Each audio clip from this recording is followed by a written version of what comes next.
What's up, everybody? How you doing? This is HUD Zero, the old school gamer, and welcome to my show, Gamers Play, where all the gamers play. How you doing? This is my 6th episode of Gamers Play, and boy, oh boy, did we have a day. Well, if you're just coming to join my channel, why don't you go ahead and sit back and relax and enjoy a nice cup of cocoa. Let's get right into this. Well, as you all know about the Microsoft ABK deal, it's been going on for, my gosh, it's been about, 8 months, 9 months since last year. And man, it hasn't been that long. Ever since the merger, and of course, we had a couple of players that have been against the deal. Well, actually, only a few. But the one that was shouting the loudest, the little kid in the back room, Sony was, not too keen on the deal. Number one, because Activision Blizzard King is, of course, the creators of an awesome game called Call of Duty. Everyone knows that. And Sony doesn't like the pie to be touched, so to speak. The pie, they've been eating, all the pie, and they've been like leaving a couple of slices to the side. And they don't like everyone eating on that pie. But it seems like Microsoft decided to raid their fridge, and said, hey, you know what? That pie looks pretty good, but I want to share amongst my friends. Sony's like, no, I don't want to share my pie, man. I don't want to share my pie. It's too good. It's too darn good, I mean, we get extra strawberries, we get extra blueberries, we get extra, we get extra crust. And we get all the fixings, man. It tastes too damn good. And Microsoft's like, well, but we can make that pie better, but it's also nice to share that pie, that pie looks, looks delicious. I mean, but we can make it more enticing. We can make it more subtle. Some more, give them more robust. We can add extra sprinkles. And it's even better. That everyone can be able to taste that pie more often. But Sony's like, no, hey, but we have a special baker. We have a deal with the baker. The baker actually bakes it early in the morning, and we get the pans, and we get the special pans, we get the special ingredients, then you get added ingredients, and on top of that, they get better, they get more incentive. Microsoft's nah, but CMA, who's the guy on the side, they're like, hey, Microsoft, we don't like, we didn't like that idea. We feel like you were gonna take that pie and you're gonna run with it, and then Sony is not gonna have any pie at all. You're just gonna leave them crumbs, and and it's gonna make the pie taste bland. Less blueberries, and the less sugar. It's gonna be, they're gonna, you're gonna get the crusty stuff. That's burnt crust. We don't want that. But Microsoft's like, well, we'll show you. So what happens is they get the shiny pans, and we say, hey, hey, Nintendo. We're gonna give you some pie. He's like, oh, well, we never had that kind of pie in our shop. It'd be nice to get some of that pie. And then of course, And Microsoft's like, hey, Nvidia, you want some pie too, don't you? He's like, yeah, we would love some pie. It'd be great to have some pie in our store. Why not? And the people get to rent a booth, get to rent a booth, and they can enjoy the pie themselves, and why not? And then of course they said, hey, how about you? What was that team in UK? Hey, we want some pie too, don't you? I mean, they're just giving pies left and right. He said, hey, guess what? We'll give you the pies for about 10 years. Just sign the contract and everything. And then once we actually get ownership of that pie, you could be able to get some pie. And then, of course, Microsoft, not too greedy, they said, hey, guess what? Sony, if we actually have ownership of that pie, you will be able to get some of that pie for 10 years too. But you know what's even better? We will allow you to be able to use that pie any way you want. And then you can actually be able to, what you have a rental service or streaming, you could be able to use that pie and give it to the ones who actually use it. Why not? So he's like, no. And of course, Jim Ryan, who is the head baker, of course, he's one of the head bakers, and he's like, but if we don't like that. We don't like that. We just feel like you're not allowed. We don't want you to bake any of that pie. We don't want you to have ownership of that pie at all. No, we don't want you to have that pie. We'd rather just block you, just shut the doors on you, and just say, you know what, Microsoft, you're not getting any of that pie. Isn't that nice? Well, CMA, well, in their great wisdom, they at first, they didn't have any knowledge about the baking industry, when it comes to the pie, and of course they didn't have any idea. But once they started finding out and the ins and outs, and finding out that Sony was doing a little backdoor deals and everything, and actually hiding recipes, and actually getting all these these extra ingredients and everything, through contracts and stuff like that, and saying, hey, you know what, our pie is better. But the thing is that they're holding off all the other ingredients to all these other competitors.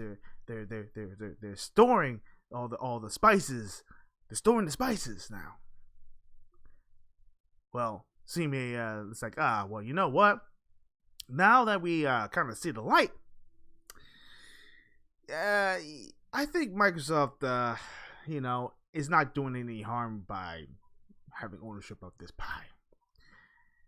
And thus, when it comes down to this, if you have liked that story, why don't you go ahead and hit that like and subscribe button, hit that bell, and so you can actually see some greedy ingredients showing up on this channel. So, but first, let's talk to a couple of things about our sponsor.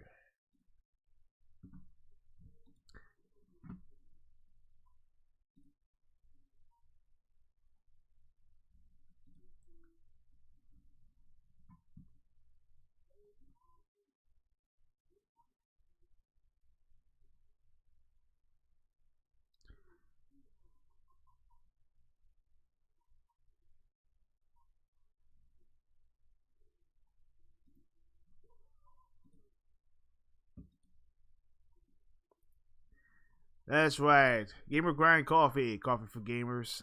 Why don't you go ahead and give it a gander and use my code HUD0 for a nice 10% discount on all of your purchases. You can choose a lot of light and dark brews, delicious and very, very robust. So try Gamer Grind today.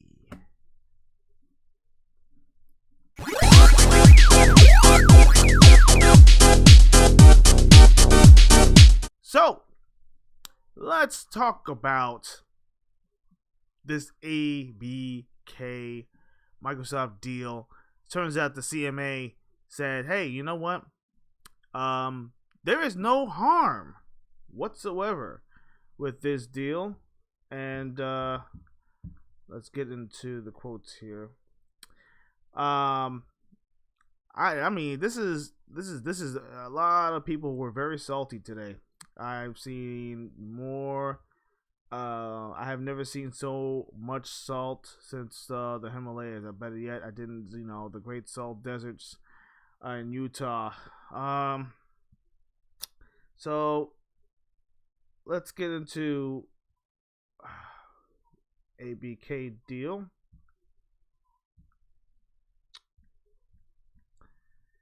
Yeah. Oh boy, oh boy, oh boy.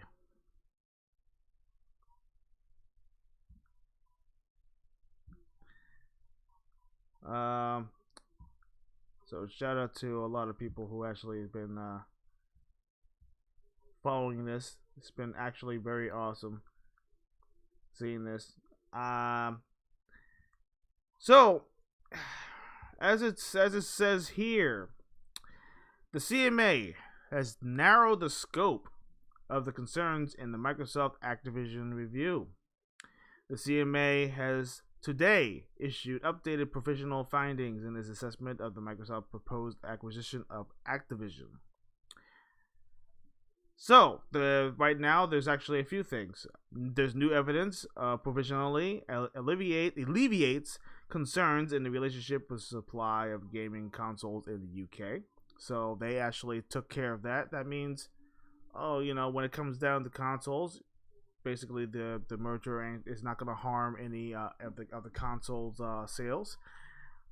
Previously stated provisional view that deals raises concerns in the cloud gaming unaffected.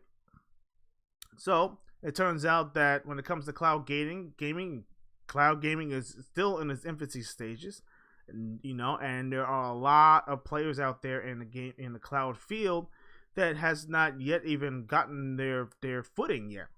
And since Microsoft actually is pretty much the flagship when it comes down to that, this actually has no effect whatsoever. And then, of course, it comes down to the investigation, which it continues, or the final report is still due April 26, 2023. So that means it's coming up soon. I mean, this deal is practically done. I mean, once that big hurdle that happened, it actually just shows that, basically what Sony said was fell upon deaf ears. And right now, I don't know, if you call it glorious, but I call this a win for gamers. Why? Because now that the whole entire industry actually understands what's going on in the gaming landscape and how young the gaming landscape actually is. Believe it or not, gaming and when it comes down to next generation, when it comes to cloud streaming, it's all still small potatoes. It's still a very, very small market. Even though you have like millions of players, we're not talking about the entire world. We're talking about a small portion of the gaming world. Even though gaming is actually one of the biggest entertainment industries in the world, right next to movies and music and television, this is actually pretty small. And forgive the blurriness in the screen right now. I have no idea what's going on. It was a little bit sharper earlier, but you know what? I digress. But when it comes down to this, further in, it says that the CMA has received a significant amount of new evidence in response to its original provisional findings. Having considered this new evidence carefully together with the wide range of information gathered before those provisional findings were issued, the CMA Inquiry Group has updated his provisional findings and reached the provisional conclusion that overall this transaction will not, I repeat, will not result in a substantial lessening of competition in relation to console gaming in the UK. Now, I feel that everyone has been having a little bit of a hissy fit when it boils down to all this information. Why? I have no idea. It's really sad. But I think that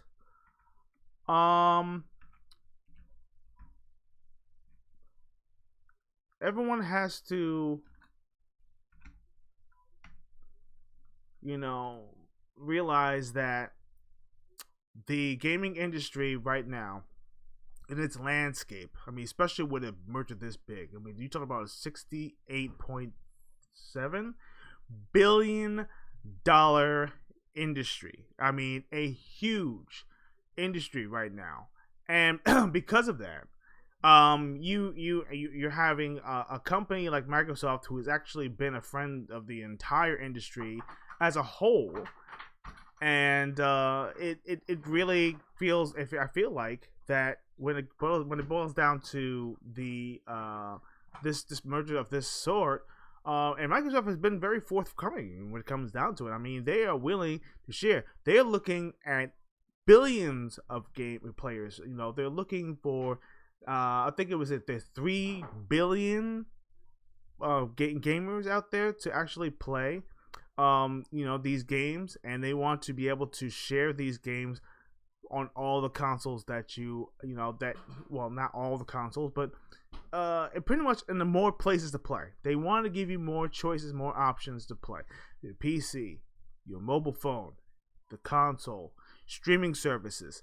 These are the things that are going, that you see, that you know offhand, that are what Microsoft is going after. They don't want you to just rely on console. They don't want you to just rely on a mobile phone. They don't want you to just sit in front of a TV.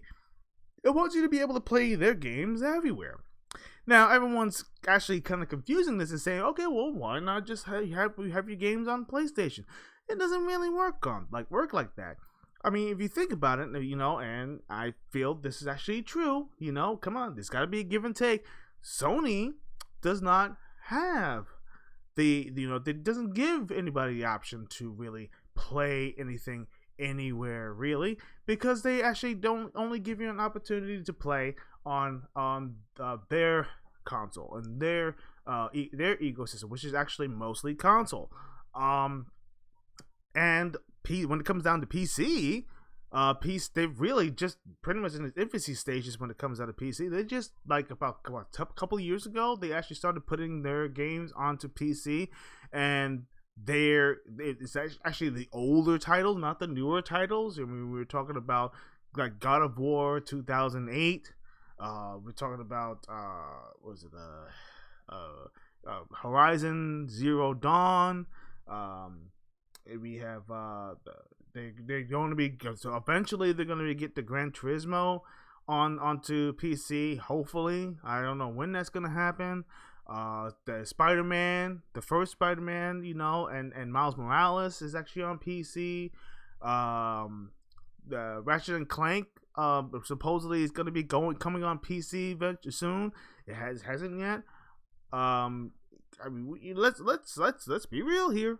I mean, if it's good for the goose, it's good for the gander. So when it comes down to Microsoft actually having ownership of this ABK deal, I think is actually a good idea. So now they actually have the option and they have the resources to be able to spread their games practically anywhere they want, and it gives ABK more access to more funding without the restrictions, and Call of Duty will be better for it. So you're looking at better more funding for a better story. Multiplayer is going to be better. You're going to have when it boils down to the games, like for instance, the the Microsoft, when it comes to Microsoft and their uh the unions that they're actually going to be forming, it gives the workers more confidence in their workspace. I mean, and also they can finally get Bobby Kotick out of his position. Give him his golden parachute, whatever it is, and get him out of there. And then finally get somebody, like Lilu Chang, and in there, and she could be able to, take over. She's fiery. Oh my gosh, man, whoo-wee. She. Let me tell you something. You know talking about spice. Let me tell you something. Being the COO of Activision Blizzard, man, she is a force to be reckoned with. And she was very vocal, and she had no pushback at all. I mean, she did not pull back, not one bit. She had bullets in the chamber, and she had an arsenal in her back pocket. So, but man, I would like her to take over, or and to be able to right that ship, and morale will get better. And of course, you get technologies that they could be able to work with. Can you imagine? They could be able to use ID software, and they could be able to use the engines and get their secrets, and then Ninja Theory with their meta what's it called, the metahuman technology with the facial animations. Did you see that? Let's digress a little bit. I want to digress a little bit. I have to. That demo, that amazing demo that that Ninja Theory showing the facial animation for their new for Senwa's Sacrifice that's coming out very, very soon.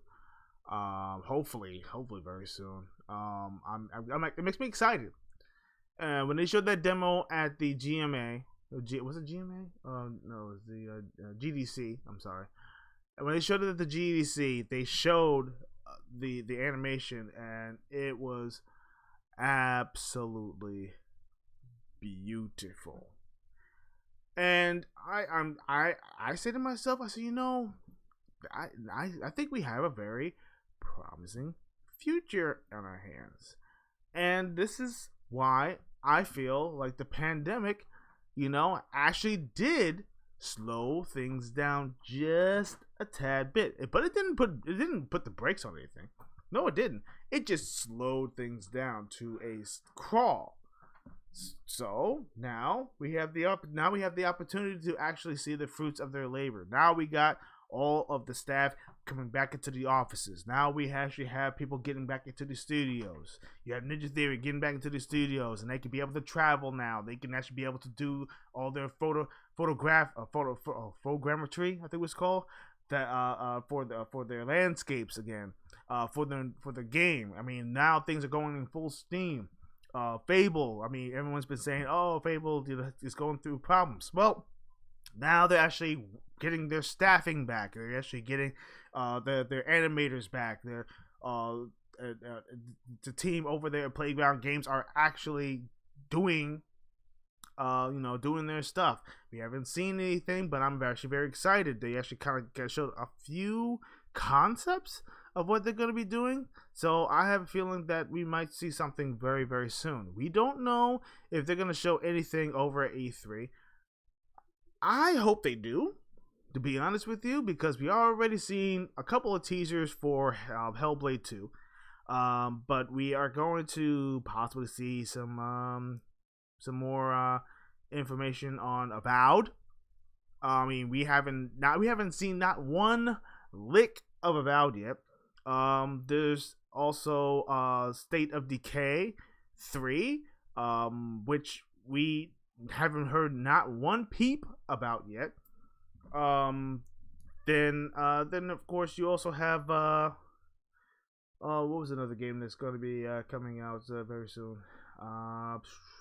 Avowed, State of Decay 3.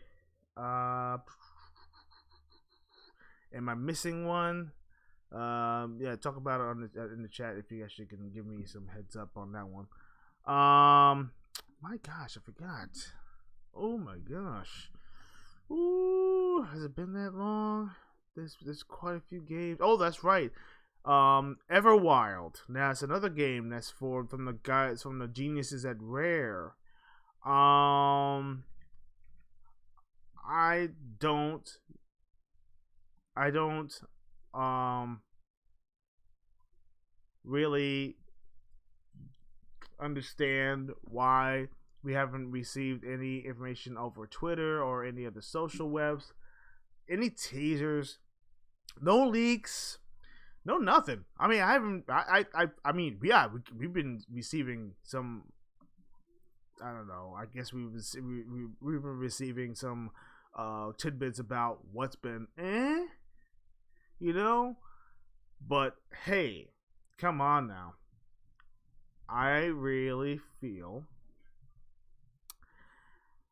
that we deserve to see something about the these new games, because I'm actually kind of worried. I really am. But let's talk about some what I expect at E3, because E3 is not it's kind of around the corner right now. And everyone has been talking about because I guess right now, we don't know who is really going to be showing up. I have not heard one peep about who is going to be there. A rumor has it that Arcade 1UP is going to be there. Rumor also has it that Ubisoft is going to have a big booth there. I've heard that possibly they're going to have a lot of indie stations. I mean, they're going to be a lot of indies that are going to be showing off some stuff. I wish that Microsoft would actually allow ID at Xbox to just kind of let loose. Give them a budget.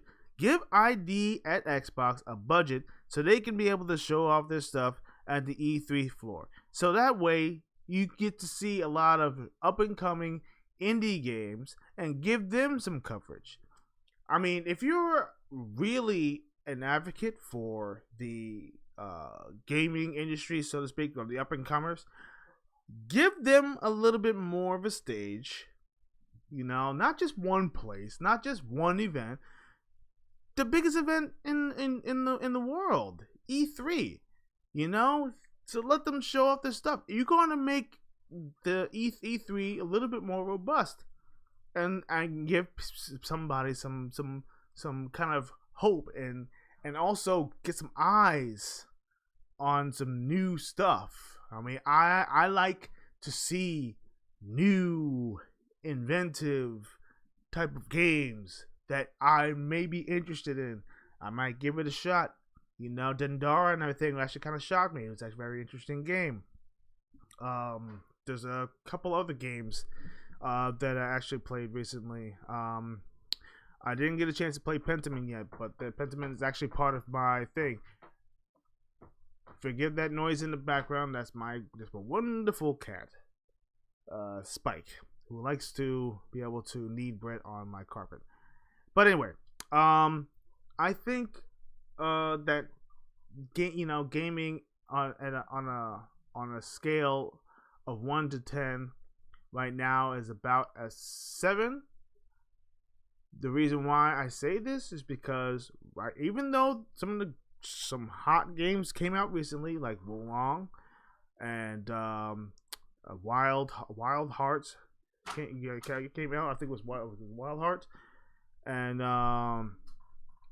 let's see what else. Atomic Hearts came out recently, and a few other titles that comes off the mind. And Diablo 4. They actually have an open.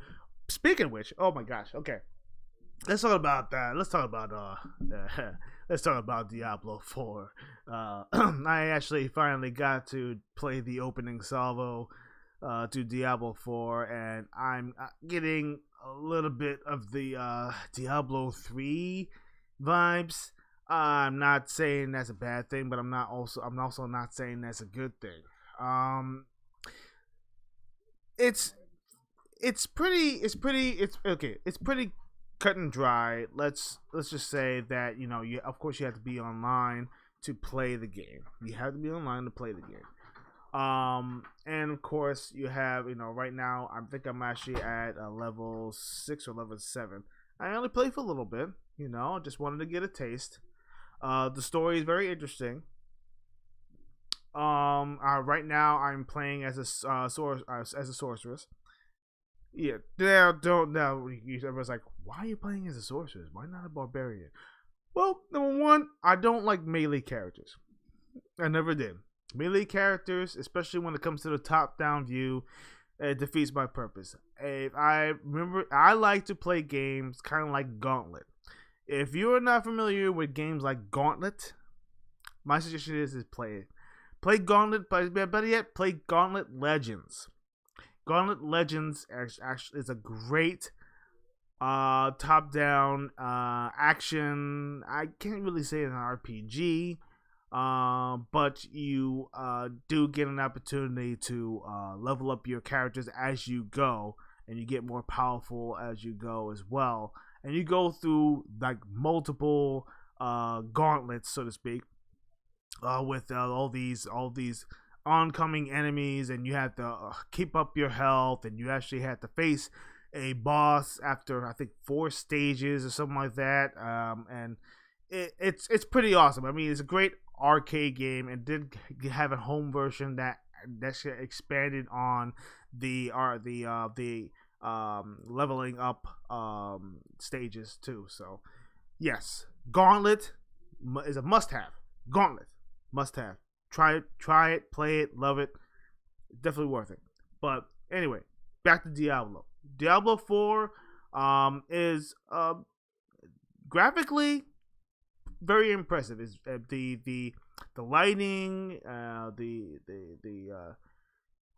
the action, the voice acting. It's pretty much spot on. The only thing that I'm worried about, and I guess is not really much of a worry. I just feel like the challenge is not quite there yet. I know because I played Diablo 3. Diablo 3, I actually loved it, but then I found out that I got my character so powerful, it seems like I was actually just kind of going through enemies like nothing. Once I started getting legendary weapons and all that stuff, it just felt like it wasn't much of a grind. It felt more like it just felt like I was just going through the motions. And I'm hoping that Diablo 4 would actually increase the that ability to bring up the challenge, so to speak. Even though I like games that kind of give me challenge but not frustration. I want a game to kind of level up with me, so to speak. If I'm starting to level up, I want my enemies to start leveling up. That means when I get further, I want my enemies to actually give me problems. I want a leveling up to happen where the enemies that I fought in the beginning, when I meet them again, they will be challenging to be able to face them again. That is the kind of leveling up that I actually like. Why? It makes you smarter with your fighting, not just swinging your sword or swinging your staff, haphazardly and everything out of it all over the place. I want it so it gives me more an opportunity to play smart gaming.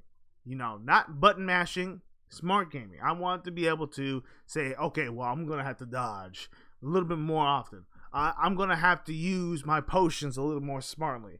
I want to be able to. I think the weapons that I have right now may not be powerful enough, and I need to come back. I need to grind a little bit more. But the thing is that if you grind a little bit more, the boss might become harder. You see what I'm saying? I think that these are gaming. That's the kind of gaming that I really enjoy. So that's enough about Diablo 4. I will be playing a little bit more before the beta is over. I think the beta is actually from the 20 today to the 27th, if I'm not mistaken. I think it's the 27th. But yeah, it's 24th to the 27th. So if you haven't yet, it's available on the Xbox Store. I don't know about the other stores. I haven't really checked, but the open beta, is available right now. So please give it a shot. But when it comes down to Diablo 4 and the ABK deal, and I'm doubling back onto that, yeah, I have a feeling that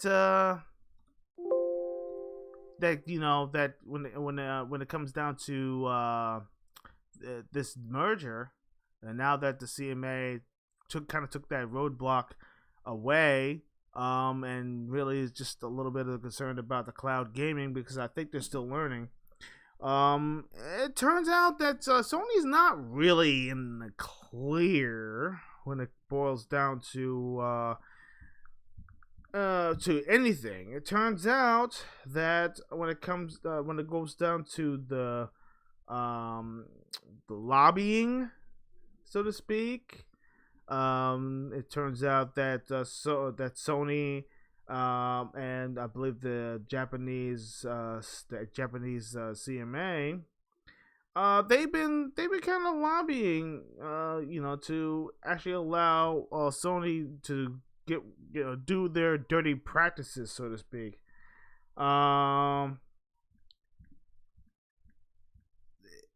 now, oh my goodness, I think that I think that Sony right now is actually going to be having a little bit of an issue when it boils down to that, and also lobbying with the FTC as well. I think that yeah, there's some problems. Let's talk about what's going on with the antitrust. Yeah, buddy. Yeah, buddy. It turns out the U.S. Japan bilateral antitrust corporation. There was an agreement that happened years ago. I believe it was actually in October of 1999.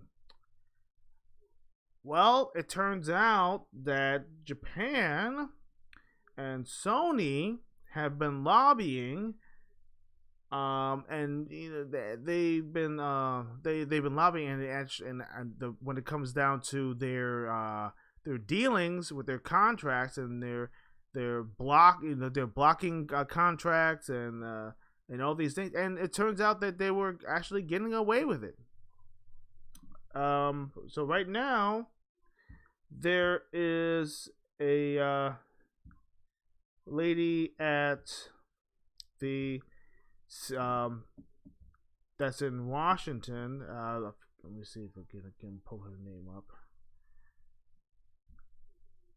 Yeah, she has said a few things about this problem. Yeah, buddy. Oh yeah.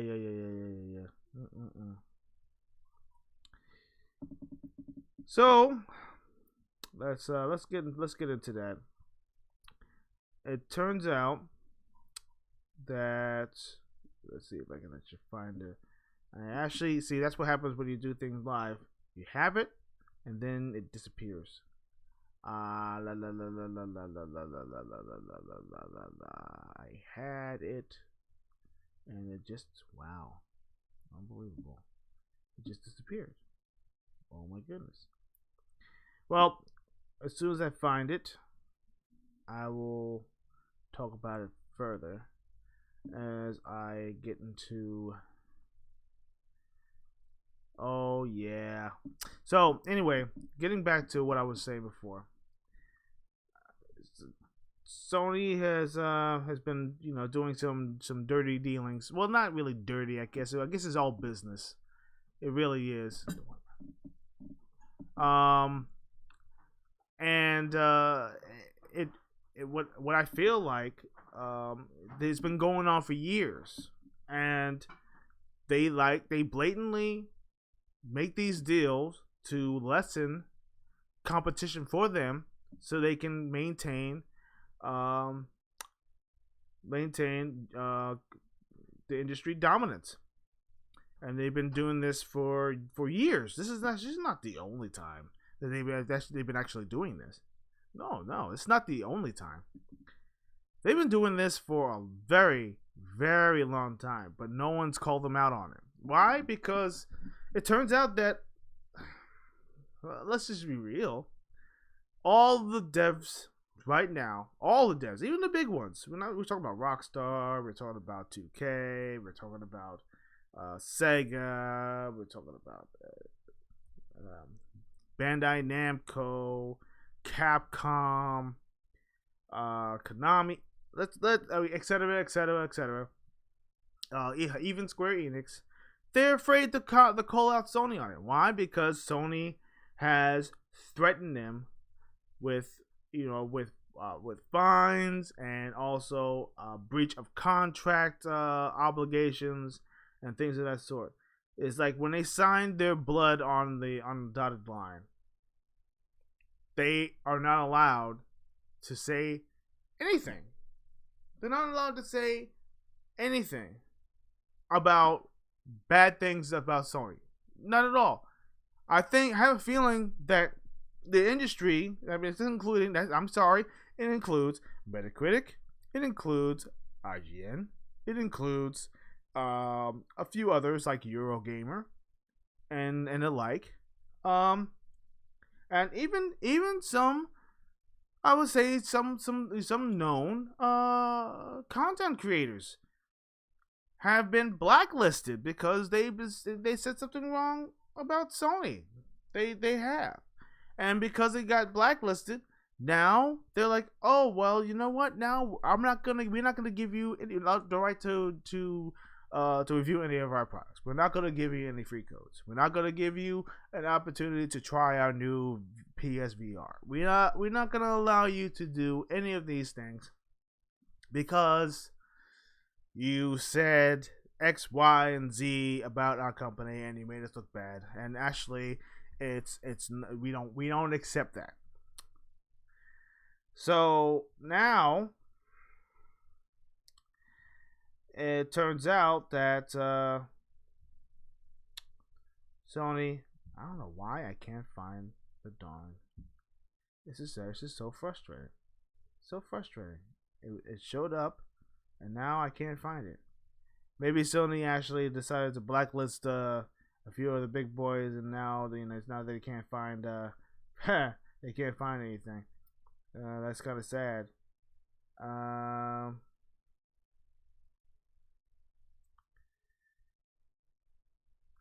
Jeez, I can't believe I can't find it. Oh my goodness gracious. So frustrating, so frustrating. But yeah. So anyway, let's talk about a few things. Let's talk about what about what's going on with PS Plus. I mean, PS Plus seems to be doing fairly well. I mean, they have a few titles that kind of popped up, and they're afraid that I think they're afraid that that Microsoft with Game Pass is actually going to take away, all of their players. Look, I wouldn't put it past Microsoft at all that, because of all of the blatant lies and all these things that they said before,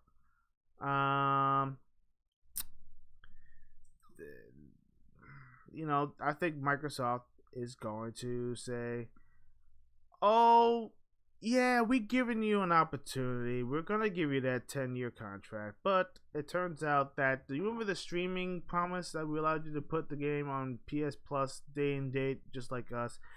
Yeah, we're gonna take that off the table. But we're gonna have our on Call of Duty on our Game Pass day and date, because we can.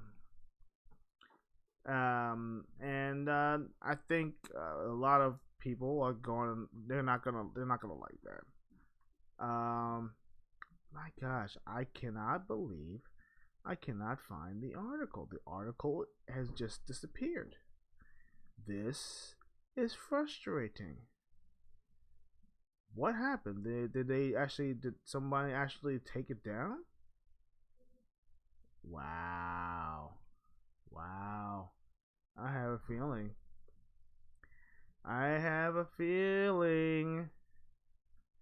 That they actually did. They actually took it down. Yeah, buddy. Yeah, buddy.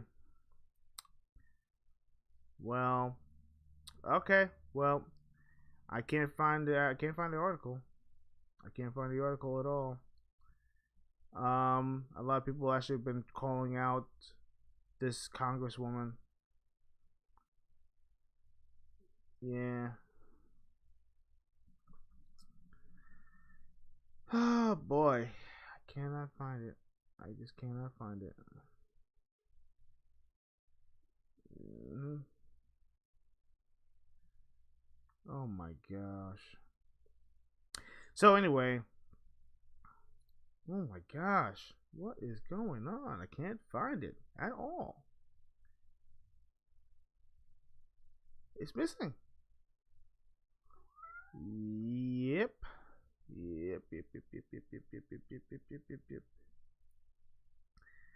It's funny too. I mean, as soon as this thing actually showed up, I was going to try to stream something else today, but this thing happening with the CMA is just too big for any.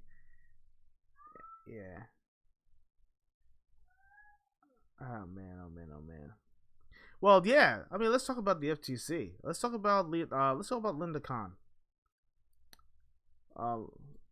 Linda Khan. Oh my gosh. She is the defender for all the little people in the game, in the industry. Away from big tech, to protect small businesses and the consumers from big tech taking advantage. Well, they looks like they have no case now.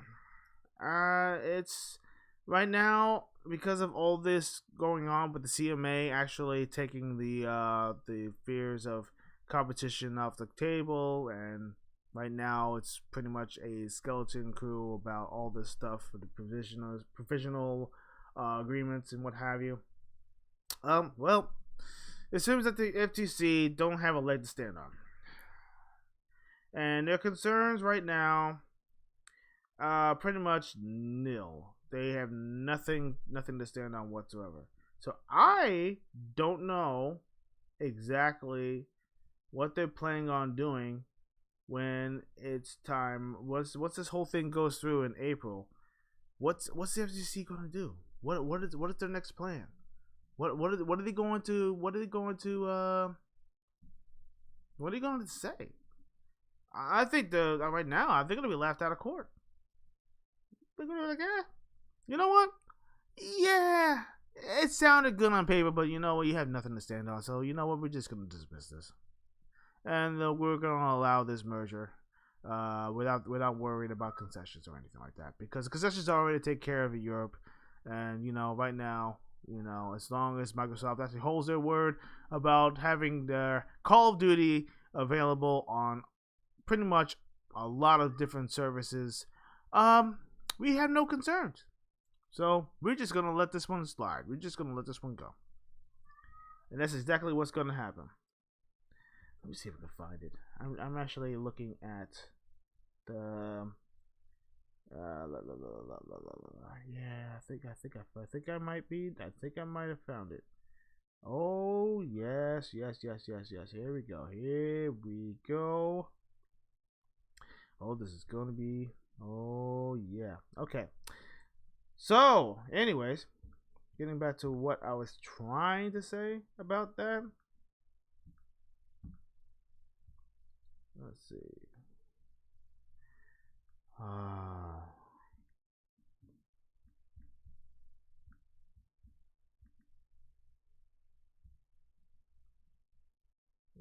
There you go.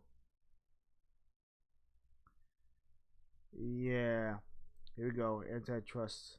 Antitrust lobbying. Yep. Can't seem to find it. Yep, yep, yep, yep, yep, yep, yep, yep, yep, yep, yep, yep, yep, yep, yep, yep, yep, yep. Oh man, nope, that's not it.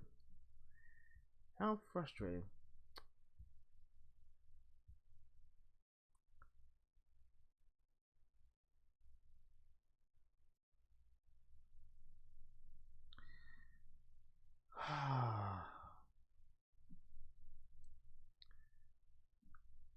All right, well, I can't find it.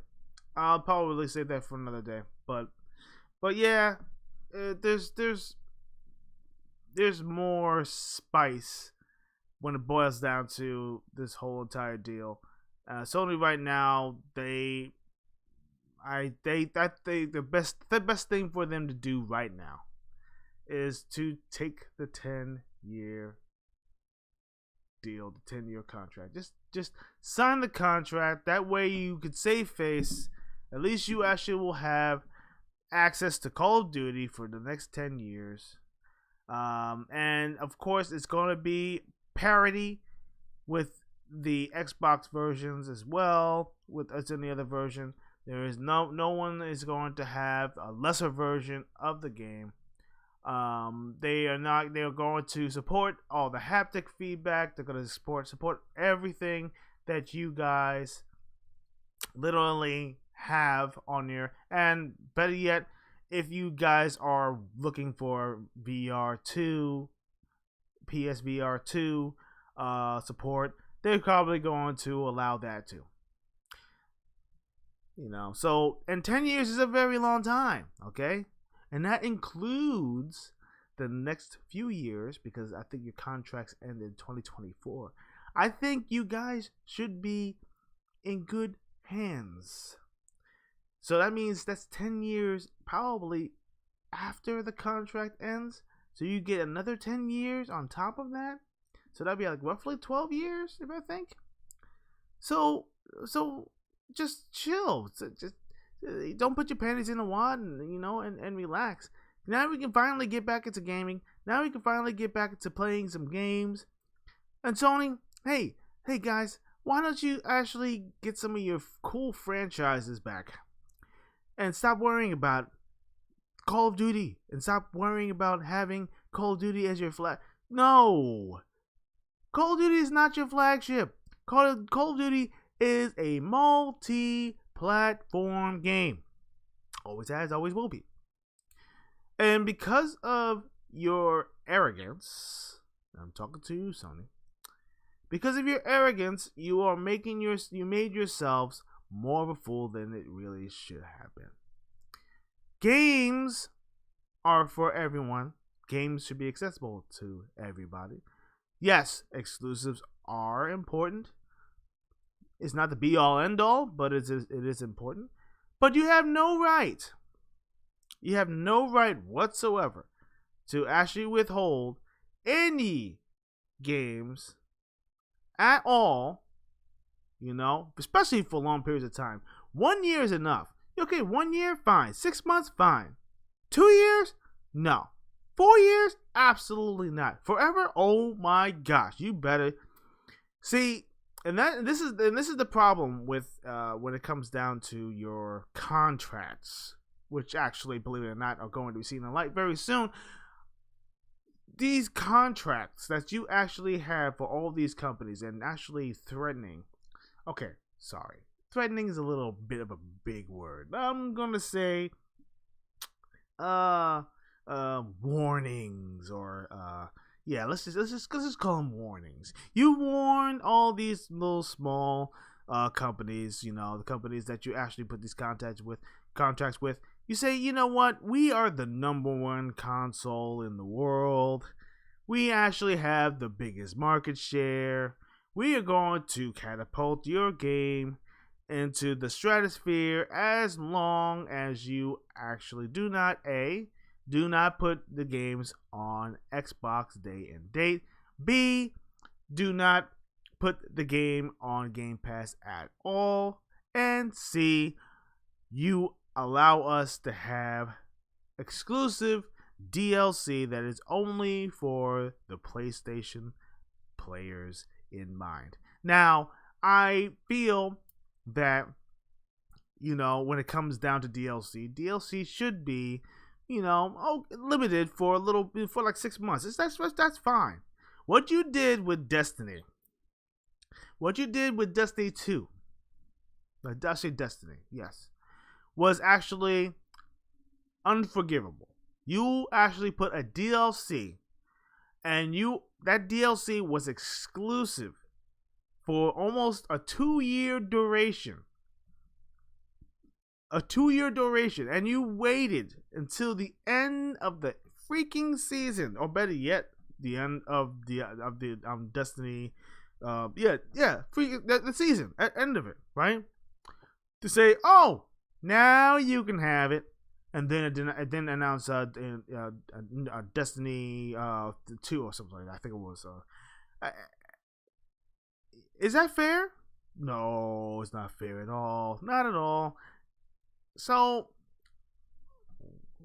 what you gonna do now? Now that the shoe is on the other foot. Now that Microsoft, the big player, is saying, okay, you know what?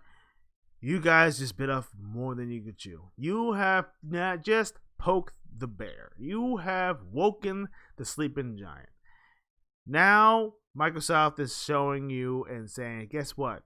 We've got the big balls and everything, and you don't have rackets enough to smack them. So, let's just say that a game is afoot.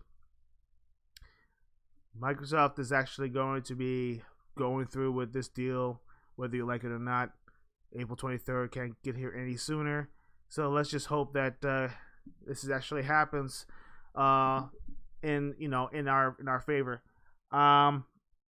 But let's do some closing thoughts, and let's do some closing thoughts. How about that? Yeah, let's see. Okay, closing thoughts. Let's talk about the gaming industry in general. As a matter of fact, let's just talk about everything when it comes down to corporations, and let's talk about malls and entertainment in general. Okay, let's just get into it. Pandemic is over. The pandemic is pretty much on its last legs. COVID is right now. Oh, sorry. Did I say the C word? I'm sorry. The C word. Is that's pretty much on its way out. Okay, and it's almost like the common cold now. Not more like a common flu. But let's get into why I feel like us as gamers, need to step up our our enthusiasm when it comes down to gaming in general. We are allowing this so-called console war get a hold of what gives us joy in gaming.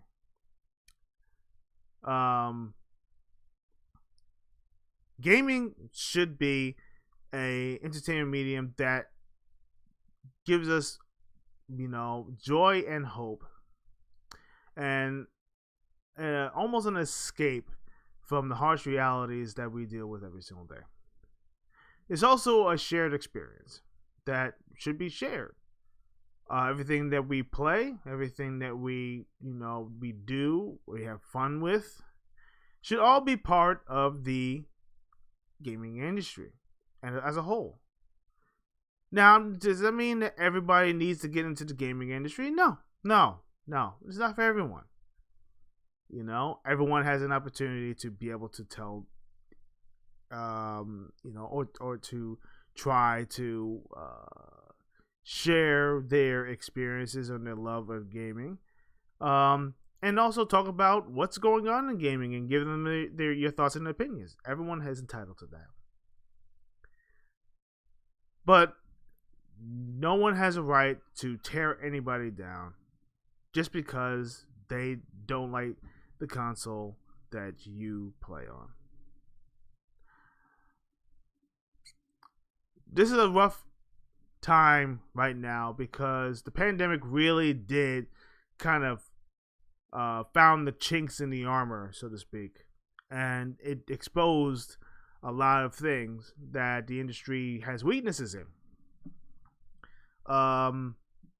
But if you may or may not have heard, on this side of the globe, one of my stomping grounds, White Plains, New York. The Galleria, who's been a staple of the entire city, so to speak, it's closing its doors this coming next Friday. Do I feel saddened about it? Yes, I know, because this is where I kind of grew up.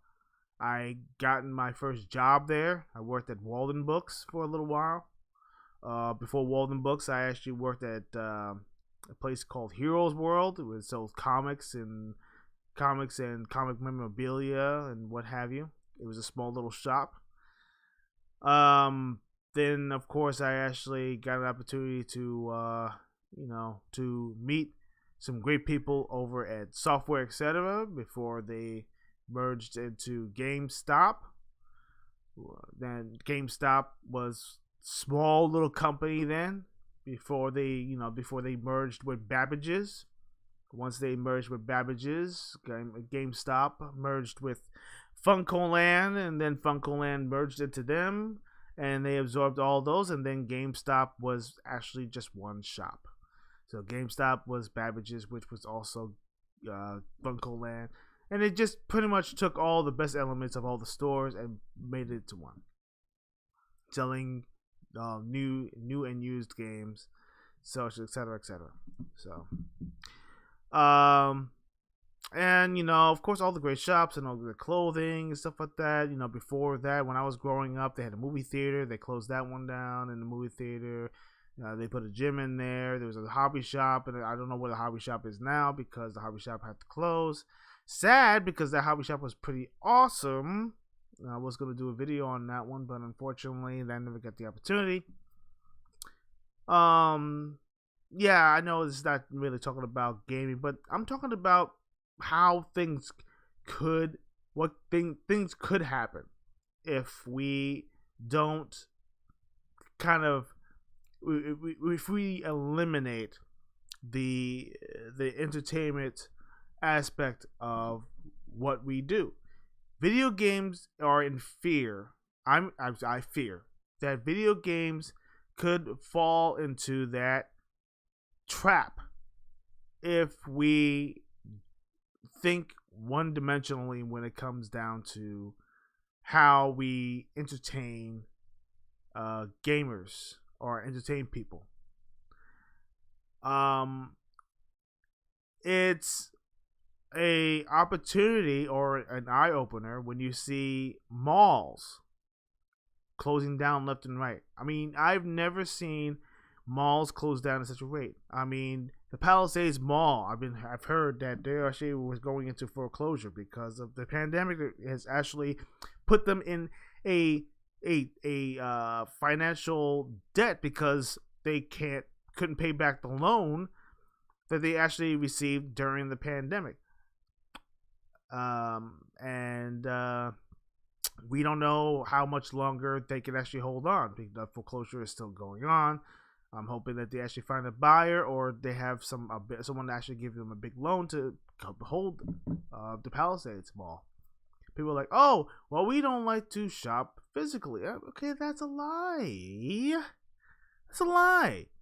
The city right now, in New York City, people are still want to live shop. Why? Because people like to be entertained. People like to be entertained. People like to actually have fun. The only way for us to have fun is we have to get the interaction is actually what brings people in. The Palisades Mall has that. I mean, they have laser tag. They have not laser tag. I'm sorry. They have mirror. You have the mini golf course. They have bumper cars. They have a virtual roller coaster place. A place called Oh My God. There's a place. There's Dave and Buster's there.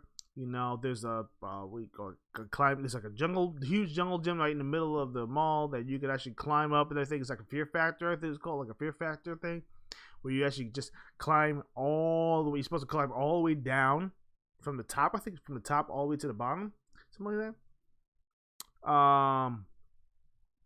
And you know, they have a bowling alley. I mean, things to do. And I think right now, if the malls could actually just really kind of wake up just once, you know, or the mall owners just wake up just once and just realize that no one just wants to go shop. Okay, we're in a world right now that people just don't want to just shop. People don't have that time or luxury to just shop. Just shopping, is that fun? No. You want things to do. You want places to go. You want to eat, be able to eat.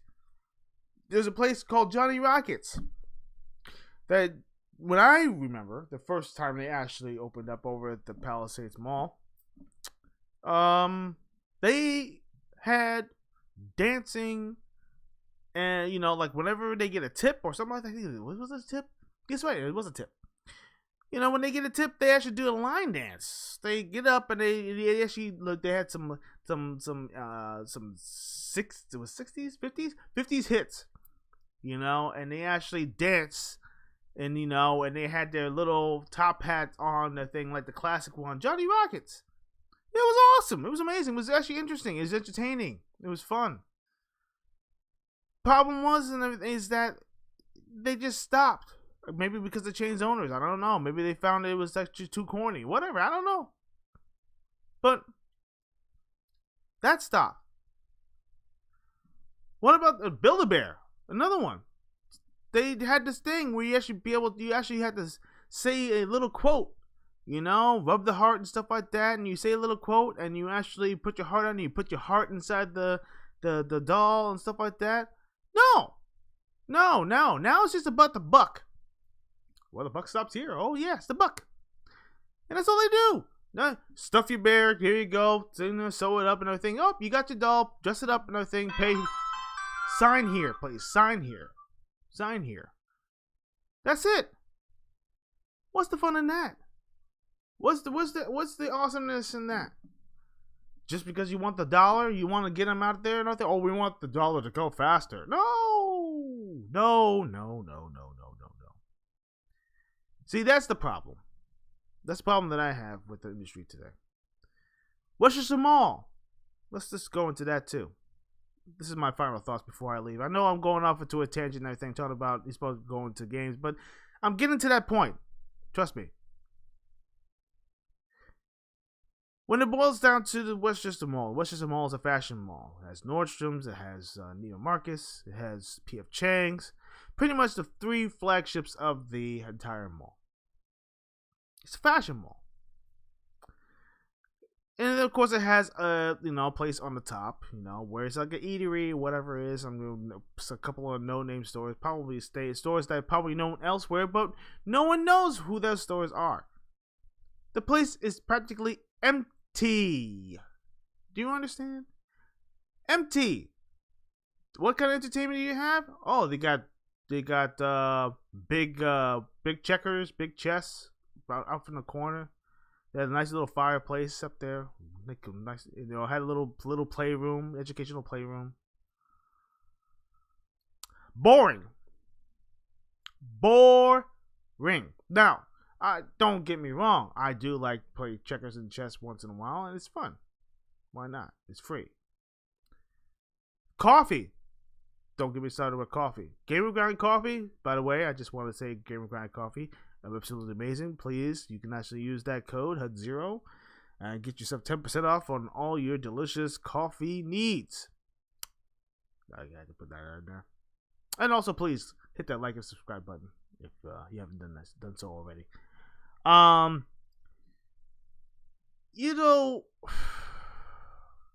feel like the industry is in this point of confusion. They feel like people are afraid. People are afraid to go out now. No one wants to go out and shop no more. Okay. Lies. All lies. Now, people, you ask me, that's not a lie. Look at the statistics. No one wants to go out. Wrong. Absolutely wrong. The only reason why they didn't want to go out is because, hey, number one, what do you have to grab the customer? What do you have? What grabs the customer besides the people who are going there to shop for their watches or their clothing or their hairdos? What else do they have besides eating? No one wants to eat and shop. Eat and shop is fine. You want to be entertained? What about a place that you could be able to go in there to kind of pass the time away? What are your kids gonna do? Sit in the car? Stare at the ceiling? Watch you swipe your credit card? No. You need things to keep them occupied. Yes, there's a Lego store there. The Lego store is empty when I go in there. I mean, why? Gee, I don't know. Because when you go in there, you have to shop. You don't get to play anything. There's no events. There's nothing to entertain you. There's nothing to keep you engaged. The engagement is actually the problem. Same now, but let me double back into gaming. Microsoft. I'm sorry, I hate to call you out, guys, and I love you guys. I really do. I do. But I'm gonna have to kind of rail in on you. All right, so just feel the pain just for a little bit. All right, just feel the pain. All right, I am 150% upset that you guys don't have the nerve to actually go out of your way to entertain or put out more advertisements and or what have you in engagement. You know that every single video that you guys actually put out on Twitter or whatever it is under 5,000 views. Think about that. Under 5,000 views. But yet when I actually look at that PlayStation 1, it has almost 150 to 200,000 views. Sometimes 1.5 million views. Oh, because they have a bigger market share. Bull! Because they have more advertising. They have more things in your face. They have more things that are actually out there that says, hey, guess what? We are here. Take us. You want us? Go to this store. Buy us. What do you got? What do you have? What do you have that actually entertains? Besides the places that people like us, the ones who actually go into the tabloids and stuff like that. What about those who haven't got the opportunity yet? What about those? How about you actually grow a bigger pair? Okay. Find them. And actually, just kind of do a big marketing blitz. Do it once. Spend about $1.52 million. Ain't much. Whatever it is, right? And do a marketing blitz. for 1 month. 1 month. I'm asking you to do it for 1 month. Do it when Starfield is ready to go. I want you guys to do it once. Now, when Starfield comes out, I want you to advertise all the other stuff. And I think, hey, we got this. Okay, Game Pass, yeah, okay. You want to advertise Game Pass? Okay. I get it. Game Pass is nice. I love Game Pass. I really do. It's the best deal in gaming. It really is. But let's talk about what you guys can really do to make us feel like, oh, wow, we got the ultimate product. Game Pass should be like icing on the cake. The console in itself is actually fantastic. It really is. What's on Game Pass? We always want to find out. Now that ABK might be going through, and I think we're going to have a more robust catalog of games. I mean, Call of Duty, Crash Bandicoot, Spyro, The Dragon, revival of Guitar Hero, most likely, hopefully. Tony Hawk would actually be able to get more titles and stuff like that. Hell, you could even make it a huge open world online game where all the skaters could be able to go out there and do their thing. That would be amazing. But how will they do this? I don't know. Yes, of course you're going to do open betas and all that stuff. That's fantastic. Diablo with open beta is fantastic. It really is. And everybody knows about it. Why? Because they know how to advertise. They know how to go out there and say, hey, we are Diablo. Maybe you need to hire some of those guys to actually be able to help you guys out, because some of the other games that you actually have out there doesn't have enough push. I don't get it. Maybe you need to start giving them more push. I don't know why Hi-Fi Rush didn't even get that much push. Yeah, granted, it was a great, fantastic game. It still is. Great rhythm game. Amazing game. Had 9s and 10s. Why not do a commercial? One. Just a kind of revival. Why not? Or better yet, and everything, hopefully they should do a sequel. Or maybe, I don't know. Maybe you can't do a sequel. But maybe you can. And Crackdown, I think Crackdown actually deserves a chance to actually be revived. You can start from the beginning. You don't even have to do Crackdown 3. Why don't you just revert back to Crackdown 1 and kind of do a soft reboot? Just kind of say, hey, you know what? Crackdown 3 was not successful as we wanted it to be. But something about Crackdown 1 actually got people excited. So let's double back and go back to Crackdown 1. Maybe add a couple of doodads and big hoos or whatever you want to do. I don't know what you want to do. Why not? Nostalgia is a hell of a drug. People like nostalgia. People like things that are good. People like games that are good. People want to have that same experience. They want that good experience. And this is the problem that I have with a lot of games nowadays. They are afraid to take that essence, which is the reason why. I'm doubling back to Diablo 4 again one more time. I mean, don't get me wrong. Diablo 4 is giving me a little bit of those Diablo 3 vibes, and I wish they actually kind of double back and actually give more of a Diablo 2.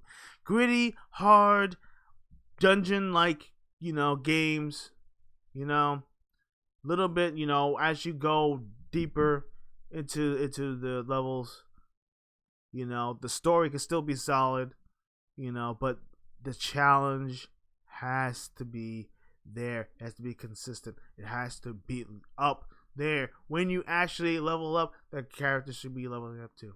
But yeah, okay, going back to that. But anyway, I know I'm rambling on. I'm trying to pass the time and stuff like that. But what do you think? What do you think?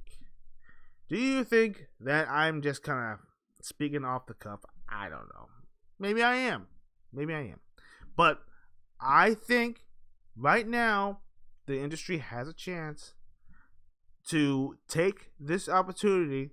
They can actually get that lightning in the bottle again, shake it up, build that electricity up, and actually put their best foot forward when it comes to games. Now that the ABK deal is pretty much a done deal, I mean, let's just put it to you real. The ABK deal is going to go through in April. Probably it's going to take us until probably June, maybe July. I would say June, maybe probably about E3. They're going to probably make some kind of announcement and thing. Then probably after the new year, they're going to probably get into their marketing blitz and stuff like that with all the new stuff they're going to do with ABK when it's official. Bobby Kotick is probably going to be on the way out. They're going to announce their new CEO and see where it goes from there. But yeah, gaming right now is still amazing. Right now it's at a 7, like I said before. I just wanted to be pushed up to that 9. I want to feel that 9.5, 10 again. That year where games just kind of was coming out of the woodworks, and I get excited every single time I see a title, and I want to say, oh, I want to try it. Yeah, granted, there's going to be some duds. I know there are. But you know what? Game Pass gives me the opportunity to be able to try them. And then, of course, if you have these streaming, streams like NVIDIA, what's it called again? I think it was GeForce Now or whatever it's called. They have an opportunity to actually get people excited in gaming again. But that's all wrap for tonight. Yes, and thank you for all those who actually decided to see my stream, and also if you're actually going to be seeing it after it's released again, please feel free to hit that like and subscribe button and hit that bell notification so you can actually know about all my new content. And I'm going to go with some little bit of housekeeping. Next week, my streaming times are going to be changed. I will be on Mondays. Mondays we have called Retroller Mondays. That's right. We talk about everything classic gaming, where I do high score runs. I do one no death, no continue runs, and also some secret stuff, secret endings, and kind of fiddle around with all these games. And then we talk about games that needs revivals, games that are actually I wish would actually get a little bit more playtime, games that are long forgotten. All the good stuff. I'm just gonna throw it out there, and I'm actually gonna try to get some do some unboxings as well. That's going to be happening on that Retro Mondays. Tuesday will be another episode of Gamers Play, where I'm actually going to talk about all the gaming news that pops up on that day. Tuesday used to be it really is an amazing day for news, because it's all the hottest breaking news that usually happens on a Tuesday. Don't ask me why, but maybe because Mondays are but Tuesdays is like wow. Then we got on Fridays, which is actually why I did a stream today, where we actually do what you call weekly wrap up, and we talk about everything that happens over the week. Yeah, that's about it. Just another thing. I'm trying my best to get myself to E3 this year. Now, like I mentioned before, when I'm talking about the industry, I'm hoping that E3 is going to be a memorable one.